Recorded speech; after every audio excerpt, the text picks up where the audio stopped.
Niaises-tu, là? Non, vraiment. Désolé. Regarde. Ça marche pas comme ça, là. Ça t'intéresse. Ben là, Les conducteurs de Jetta l'aiment parce qu'elle est éco-énergétique. Ça ne veut pas dire qu'ils s'achèteraient n'importe quel pépelle écologique. Pour tout savoir, rapport jetta.ca.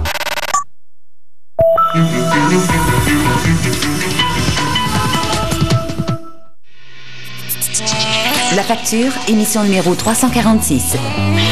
Bonsoir, ici Pierre Craig, bienvenue à La Facture. Aujourd'hui, le mystère de la téléphonie cellulaire dans Charlevoix.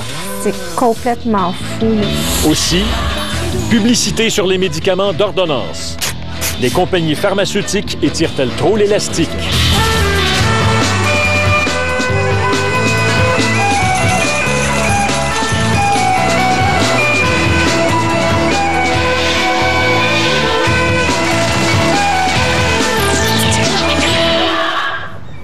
Un Montréalais se trouve au centre-ville et appelle un ami qui habite le plateau. Belle Mobilité lui facture un interurbain. De la place Diouville, un citoyen de Québec appelle au Parlement, à moins d'1 kilomètre de là. Encore un interurbain. Vous croyez que je divague? Bien sûr, ces exemples urbains sont fictifs, mais plusieurs abonnés de Belle Mobilité dans Charlevoix savent exactement de quoi je parle. Vous allez le voir, la situation qu'ils vivent avec le géant de la téléphonie cellulaire n'a tout simplement ni queue ni tête. Bonjour, vous avez bien rejoint Marilyn au 418-240-6231. Pour moi, c'est une fausse publicité. On m'a vendu un mauvais service. En décembre dernier, Marilyn Benarous a décidé de faire confiance à Belle Mobilité lorsqu'elle a démarré un commerce de traiteur à Petite-Rivière-Saint-François, dans Charlevoix. Un endroit réputé pour son centre de ski et son village, niché au creux des falaises, en bordure du fleuve. Marilyn, bonjour. Les gens m'appellent soit des auberges, soit des maisons touristiques qui ont été louées. Puis ils me passent, à partir du menu, ils me passent leur commande. Puis moi, je vais leur livrer. Marilyn Benarous a tout misé sur son téléphone cellulaire. Menus et voitures sont identifiés avec cet unique numéro.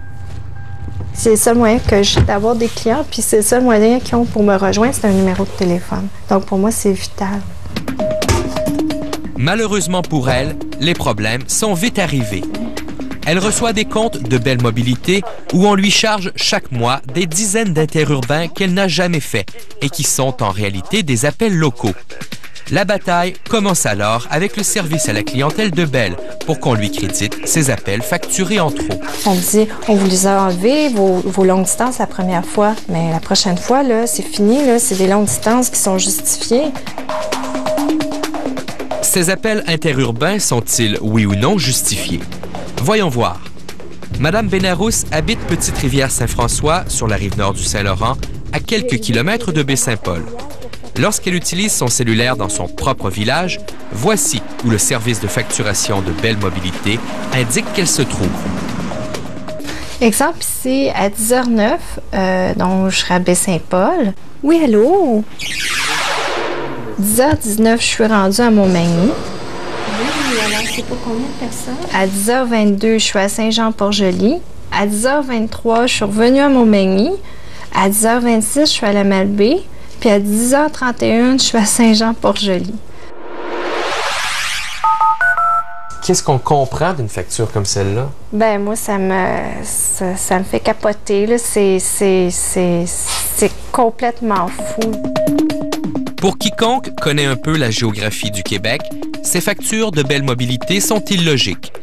Comment peut-on, en moins de 30 minutes, parcourir quelques centaines de kilomètres et traverser le fleuve à 3 reprises alors qu'il n'y a ni pont ni traversier? Je suis un petit peu découragée, surtout qu'il faut essayer de faire de la géographie quand on appelle là-bas pour leur expliquer, leur dire que c'est impossible. C'est impossible. Et elle n'est pas la seule à se plaindre. Jean Dubuc s'occupe de chalets pour les touristes à Petite-Rivière-Saint-François. Comme de nombreux clients dans Charlevoix, il n'arrive même pas à faire de simples appels locaux. À 2 pas de son bureau, il est obligé de composer un numéro interurbain pour obtenir la communication. Regardez bien. Est-ce qu'on peut voir si ça fonctionne ou pas un appel local ici? Par exemple, on appelle au bureau. Directement dans le bureau qui est situé juste à côté de nous. Ouais. Alors, je vais signaler le numéro, je l'envoie. Vous avez composé un numéro avec train d'interurbain. Et ça nous dit qu'il faut faire une longue distance pour atteindre le bureau. Là, on le recommence avec interurbain. Donc, là, on va voir si ça peut passer, si ça sonne. Et vous appelez dans votre bureau? J'appelle dans mon bureau. Ça sonne.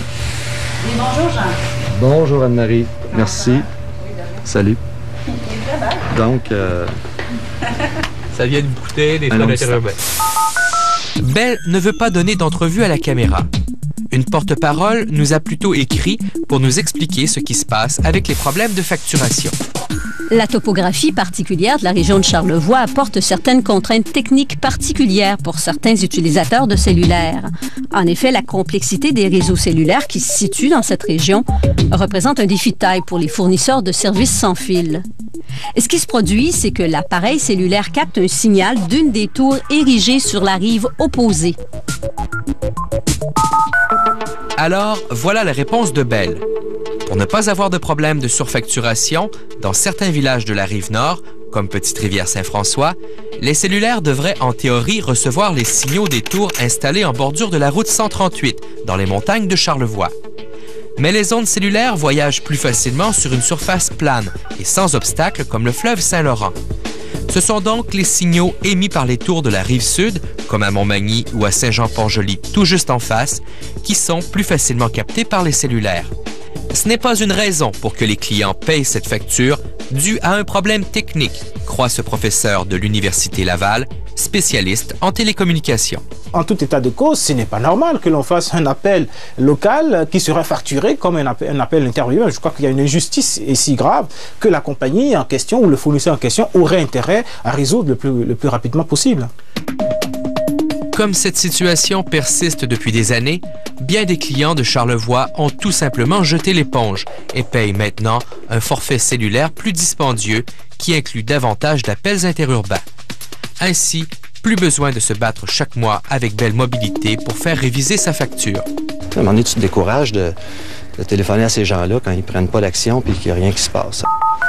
Il faut réagir parce que c'est pas normal. Puis c'est pas moi seulement qui est dans cette situation-là, c'est plusieurs personnes. Mais qui peut venir en aide aux gens de Charlevoix? Le Conseil de la radiodiffusion et des télécommunications canadiennes, le CRTC, et Industrie Canada déclinent toute responsabilité à l'égard des consommateurs. La téléphonie cellulaire a été déréglementée il y a quelques années, nous dit-on. Ce sont maintenant les lois du marché qui s'appliquent. Comment peut-on aujourd'hui protéger les consommateurs? Qu'est-ce que vous suggérez? Moi, j'aurais suggéré que le pouvoir du CRTC soit élargi, que le CRTC mette en place les mécanismes qui lui permettent d'avoir une certaine supervision des pratiques commerciales et des droits des consommateurs, de façon à ce que les consommateurs ne soient pas totalement livrés aux lois du marché. Contrairement à bien d'autres clients, Mme Benarous a décidé de se battre pour faire créditer les appels facturés en trop. Belle Mobilité a accepté de la rembourser, mais elle a dû s'armer de patience à chaque fois qu'elle s'est adressée au service à la clientèle. Je suis Émilie, votre assistante automatisée. À la suite de notre enquête, Belle Mobilité a pris cet engagement à l'égard de sa clientèle de Charlevoix. En ce moment, nous sommes en train d'évaluer divers scénarios techniques pour améliorer l'expérience client et atténuer au maximum ces désagréments. Mais c'est trop peu trop tard pour Marilyn Benarous, qui a décidé d'annuler son contrat avec Belle Mobilité. C'est un peu décourageant, là, parce que c'est une petite entreprise, puis je commence, puis j'ai pas été chanceuse.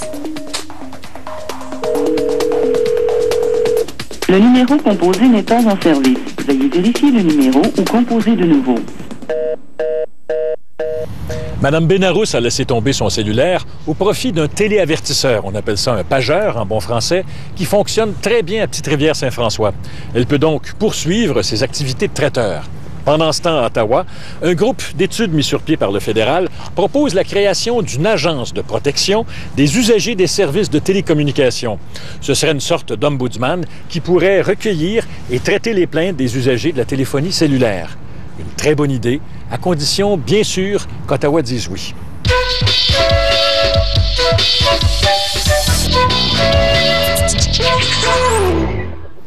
Le jeu du vrai ou faux maintenant. Vous laissez vos meubles dans un entrepôt commercial. Le contrat stipule que le propriétaire de l'entrepôt n'est pas responsable des dommages éventuels. Le toit coule, vos meubles sont endommagés. Alors, vrai ou faux, vous n'avez pas de recours contre le propriétaire de l'entrepôt pour les dommages causés à vos meubles. La réponse après la pause.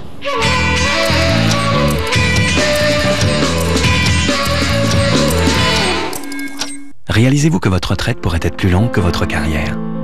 Pour faire mieux avec votre argent, votre planificateur financier de Desjardins vous donne une vision globale sur vos avoirs. Alors, réalisez-vous? Ceci n'est pas une banque, c'est une caisse qui comprend tout.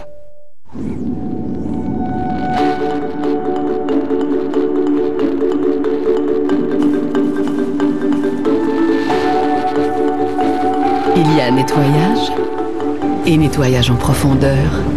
Un système de nettoyage en profondeur révolutionnaire qui est aussi doux qu'un lavage à la main. La nouvelle machine à laver Duet Sport de Whirlpool. Parce que vous avez mieux à faire de vos journées que de les passer à laver. Whirlpool. Inspiré par vous. Oh chérie, j'aime te voir prendre avantage. Et avantage. Et davantage. Belle à croquer. Riz et pâtes de crème entier. Michelina. Je savais que ça te ferait craquer. Des légumes à satiété. Tu te sens bien. C'est bon pour toi. Les nouveaux plats surgelés avantage de Michelinas. Une façon simple de bien manger. Sophie demandait à la réception. Sophie?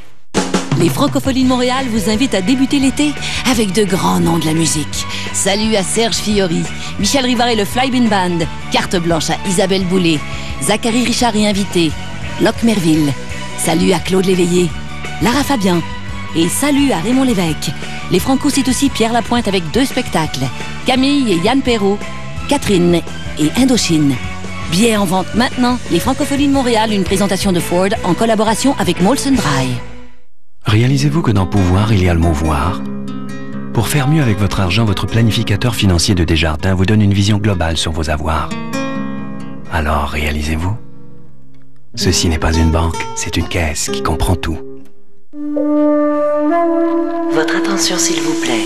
Tous les correspondants à l'étranger de Radio-Canada sont priés de se présenter. Du 29 mai au 2 juin, vos correspondants sont de retour au pays. Vous voulez leur poser des questions sur leur métier, les événements qu'ils ont couverts, les prochains grands enjeux de la planète? Vous pouvez le faire dès maintenant en vous rendant à radiocanada.ca/correspondant. Vous aurez réponse à vos questions durant une émission spéciale de la Semaine des correspondants de Radio-Canada. Mercredi, à Affaires chez nous. Votre site Internet est-il clair et efficace? Prendre soin de vous n'aura jamais été aussi facile au Nouveau-Brunswick. Et en Colombie-Britannique, on met un peu de piquant dans notre assiette. Je fais de tout ce qui est à l'intérieur de mon commerce, je touche un peu à tout. Voyez Affaires chez nous, mercredi à 18h30 à Radio-Canada.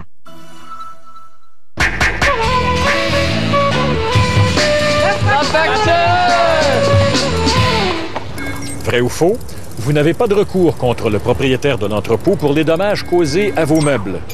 Faux. Le commerçant engage sa responsabilité quand il accepte de nous fournir un service en échange d'une somme d'argent. Et dans ce cas, la nature du service est d'entreposer vos meubles à l'abri des intempéries et du vol. La clause dégageant le propriétaire de l'entrepôt de sa responsabilité à votre égard est donc nulle.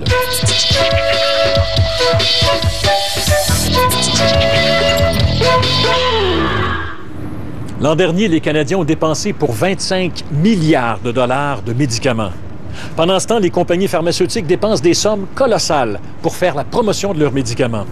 Imaginez, aux États-Unis, en 2000, les dépenses de publicité pour un médicament, le Vioxx, ont dépassé celles du Pepsi-Cola.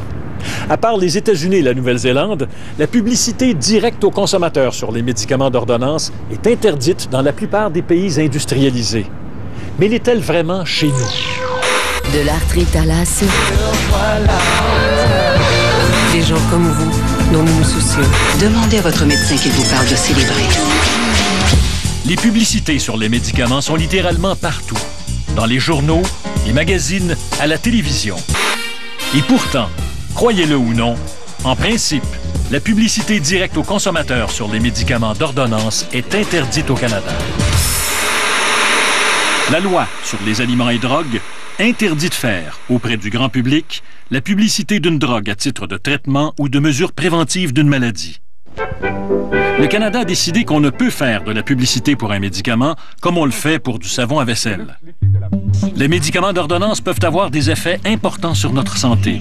Nous ne pouvons les acheter directement, c'est le médecin qui doit les choisir pour nous.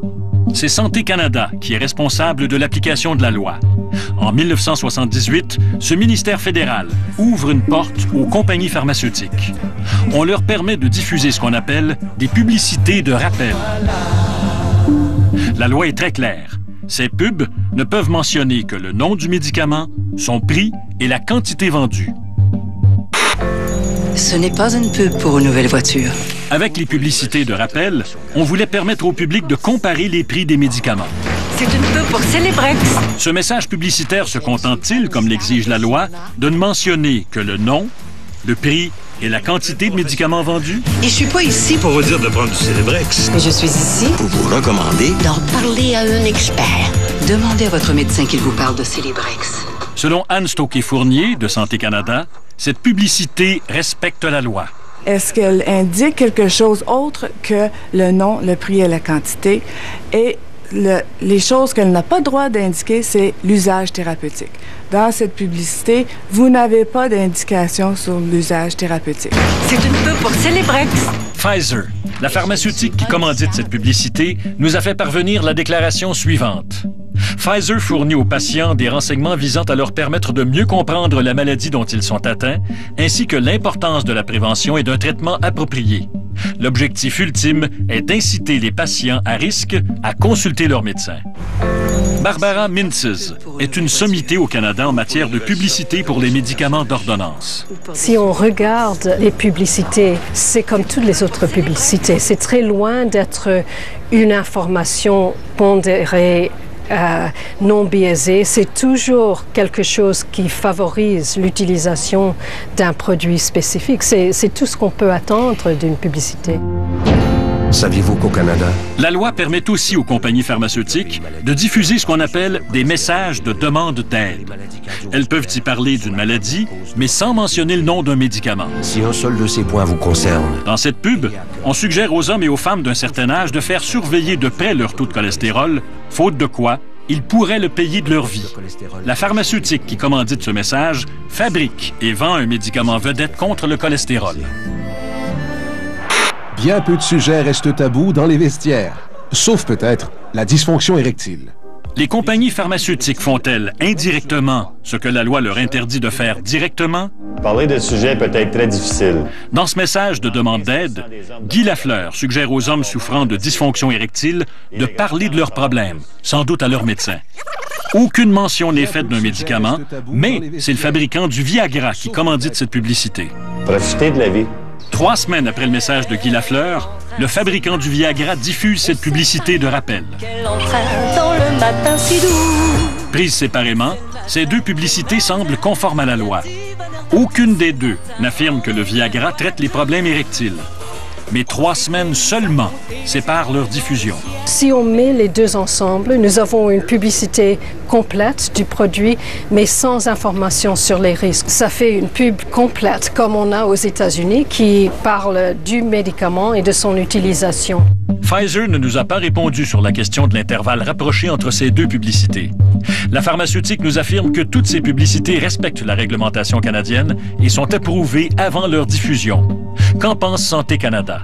On a établi une politique que les fabricants ne devraient pas combiner un message de rappel et une invitation lancée aux patients dans une même campagne publicitaire. La dysfonction érectile. Ah, comme la vie est belle! Si l'intervalle de temps est trop rapproché, ça ne pourrait ne pas se conformer à l'esprit de la loi. Qu'est-ce qui est un intervalle de temps trop rapproché? C'est du cas par cas. Ça dépend de plusieurs facteurs. Ça dépend de la présentation, ça dépend du contexte, du contenu du message. Dans l'espace de 2, 3, 6 mois, il est fort probable que certaines personnes ne feront pas le lien. Santé Canada est-il intervenu auprès de la compagnie pharmaceutique responsable de ces deux messages? Impossible de le savoir, à moins de faire une demande en vertu de la loi d'accès à l'information. Quoi qu'il en soit, à Santé Canada, on semble croire que ces publicités ont peu d'effet, puisque c'est notre médecin qui prend la décision de prescrire. Les médecins ont quand même une responsabilité, ils sont au courant des avantages et des risques des médicaments. Donc, on n'a jamais prouvé qu'une publicité peut causer un tort pour un patient. Il y a toujours une relation patient-médecin avant qu'un patient puisse recevoir un médicament. La publicité sur les médicaments d'ordonnance peut-elle influencer les médecins? Une étude menée en Nouvelle-Zélande démontre que les personnes exposées à des publicités sur des médicaments d'ordonnance font pression sur leurs médecins pour les obtenir. Et selon une recherche conduite au Canada et aux États-Unis par Barbara Mintz, les patients réussissent souvent à convaincre leur médecin. Si un patient venait dans une consultation et demandait une ordonnance pour un médicament qui était publicisé, 3/4 du temps, le médecin donnait l'ordonnance. Donc la personne sortait de la consultation pour l'ordonnance, pour la marque spécifique qu'elle avait demandé. Un test de cholestérol. Santé Canada défend-il activement l'esprit et la lettre de la loi qui interdit la publicité directe aux consommateurs sur les médicaments d'ordonnance? En 2004, le comité permanent de la Chambre des communes sur la santé estimait que non. Le comité est très insatisfait de l'attitude passive de Santé Canada. Il estime que le ministère a renoncé à exercer sa responsabilité quant à l'application des règles établies. De façon systématique, il n'y a pas de surveillance. C'est comme un feu rouge. Il n'y a pas une police qui surveille toutes les autos qui traversent un feu rouge. C'est la responsabilité de la compagnie pharmaceutique de se conformer. S'il ne se conforme pas, Santé Canada va prendre les mesures appropriées en fonction des risques à la santé pour apporter les mesures correctives nécessaires. Santé Canada n'exerce aucune surveillance sur les messages publicitaires des pharmaceutiques, ni avant, ni pendant leur diffusion. Le ministère fédéral a confié l'approbation de ces publicités à 2 organismes indépendants, le Conseil consultatif de publicité pharmaceutique et les normes canadiennes de la publicité. Ces 2 agences n'ont aucun pouvoir réel. Les pharmaceutiques qui leur présentent des publicités pour approbation le font sur une base volontaire seulement. Habituellement, le fabricant se conforme à la réglementation. Si jamais ce n'est pas possible, on peut intervenir de façon plus poussée avec les fabricants pharmaceutiques. Cette façon plus poussée, ce sont des lettres envoyées par Santé Canada aux pharmaceutiques leur demandant de se conformer à la loi. Madame Stokey-Fournier ne se souvient pas que Santé Canada ait jamais traîné une pharmaceutique en cours. Et de son propre aveu, quand une pharmaceutique ne respecte pas la loi, le problème se règle habituellement avec la fin de la campagne publicitaire. Santé Canada réfléchit depuis quelques années à la possibilité d'éliminer, en tout ou en partie, les restrictions à la publicité sur les médicaments d'ordonnance. Mais le Comité permanent des communes sur la santé, le Conseil canadien de la santé et le Conseil du médicament du Québec n'appuient pas cette idée. Pendant ce temps, le groupe de presse CanWest MediaWorks, qui chapeaute entre autres le National Post et le réseau de Télé Global, conteste la loi devant les tribunaux. CanWest veut faire la publicité des médicaments.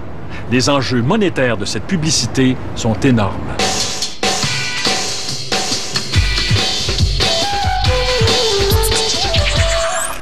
Voici Pierre. Après avoir mangé le nouveau wrap à la salade de gros morceaux de poulet de Tim Hortons, Pierre fut fasciné par tout ce qui est gros.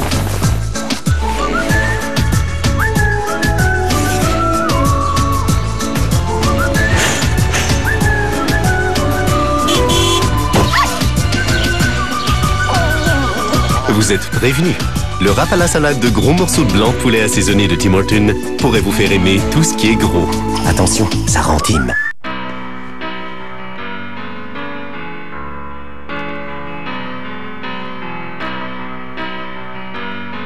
Tu t'es levé tôt? Ouais, j'arrivais plus à dormir. Tu crois qu'on est prêt? Viens, je voudrais te montrer quelque chose. Tu l'as fini. Faites de la maison de vos rêves une réalité. CIBC, pour ceux qui comptent dans votre vie. Merci. Club Piscine vous propose sa piscine creusée sans entretien, équipée et installée à partir de 13 999 $. Côté spa, nous avons un choix de 120 modèles à partir de 4 999 $. Uniquement chez Club Piscine Super Fitness. Vos amis vous décrivent comme un esprit libre, indépendant. Que la confiance vous va à merveille. Et si quelqu'un veut vous suivre, il est mieux de garder le rythme. Voici la Dodge Caliber, la preuve que l'intelligence et le muscle peuvent coexister. Livrable avec Chill Zone et Music Gate Power, elle est prête à tout. Tout comme vous.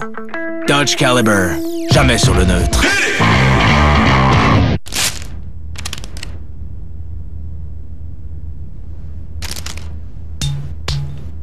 Les croustilles au ketchup de Lay's goûtent maintenant plus que jamais le ketchup. Lay's, le goût de sourire. Bonsoir, ce soir au téléjournal, Sheila Fraser, la vérificatrice générale, affirme que le précédent gouvernement libéral a dissimulé des informations au Parlement, ce qui a laissé croire que les coûts du registre des armes à feu étaient inférieurs à la réalité. À Québec, la ville autorise un promoteur accusé de gangstérisme, d'importation et de trafic de stupéfiants d'aller de l'avant avec le développement d'un projet immobilier. À plus tard.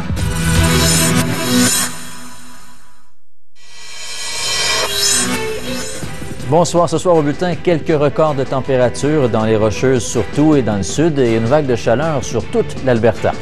La vérificatrice générale révèle les coûts réels du registre des armes à feu. La petite communauté de Manning, dans le nord de la province, recherche désespérément non pas un, mais 3 médecins. Et puis les organisateurs du 3e festival Edmonton Chante dévoilent la programmation. À plus tard, 23h. Ce soir.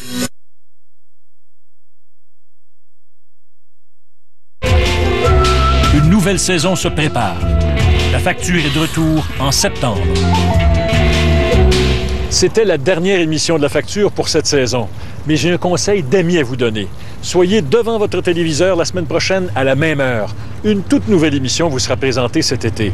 Son titre, Tout le monde en parlait. On vous y présentera les grands événements, les grands débats qui ont marqué le Québec à partir des années 60. Par exemple, le saccage du chantier de la baie James et la commission d'enquête qui a suivi sur l'industrie de la construction, l'abolition des clubs privés de chasse et pêche, la commission d'enquête sur le crime organisé. Et la semaine prochaine, la saison commence par un document à ne pas manquer sur Claude Castonguay et la création de l'assurance maladie. Regardez bien.